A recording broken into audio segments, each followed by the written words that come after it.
ఏరా అన్నయ్య నువ్వేనా చేసింది? మరి తప్పదుగా.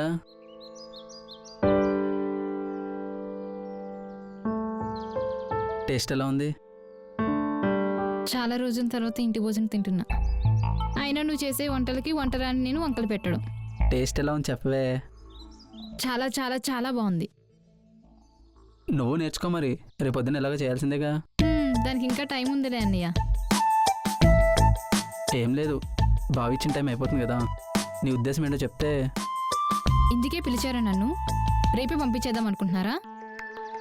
ఏ ఉద్దేశం లేదు నాకు చెప్పడానికి. అరే రేయ్ తినేసేళ్ళరా.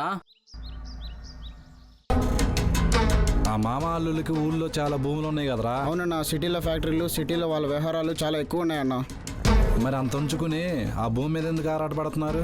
ఒక్కన్నేసి ఉంచు. ఏమో అన్నా, నీకు మీ బావకి గొడవ పెట్టాలనుకుంటున్నారేమో. దానివల్ల వాళ్ళకేం వస్తుందిరా బూడిదా. కనుక్కో. సరే అన్నా. రే రండ్రా.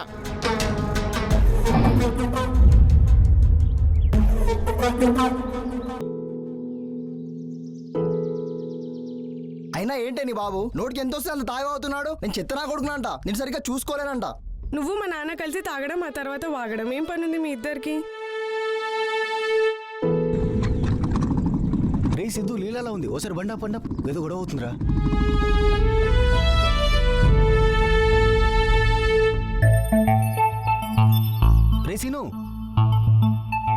రేసీను ఏంట్రా ఇదంతా? అంతేనే అంతే. నీకు నాకన్నా నీ బాబే కదా ఎక్కువ. ఇద్దరు కలిసి నాకు బాగా పెట్టారు. నోటికి ఎంత వస్తే అంత మాట్లాడకు. మాట్లాడతానే, నా ఇష్టం వచ్చినట్టు మాట్లాడతాను. అయినా నిన్ను అడిగేదేంటే. రేసీను సీజను ఆగరా ఆగరా సీను, ఏమైందిరా? హలో బాస్, తను చెప్తుందిగా, ఎందుకు బలవంతం చేస్తారు? ఏమన్నా ఉంటే వాళ్ళ నాన్నగారితో మాట్లాడి తెలుసుకోవచ్చు కదా. ఏంటి మీరు దీనికి సపోర్టా? ఇలా బలవంతం చేస్తే ప్రేమ వచ్చేస్తుంది అనుకున్నావా? తనంతట తాను ప్రేమతో నీ దగ్గర రావాలి కానీ ఇలా బలవంతం చేస్తే కాదు. అయినా అలా వస్తే అసలు అది ప్రేమే కాదు. ఒక్కటి చెప్తా గుర్తుంచుకో బాస్, ఎప్పుడైనా బలవంతం చేస్తే వచ్చే ప్రేమ బరువుగా ఉంటుంది, ఎప్పటికైనా విడిపించుకోవాలనిపిస్తుంది. అదే నిన్ను నమ్ముకొని వచ్చే ప్రేమ బాధ్యతలా అనిపిస్తుంది. అసలు విడిపోవాలన్న ఆలోచన కూడా ఏ రోజు రాదు.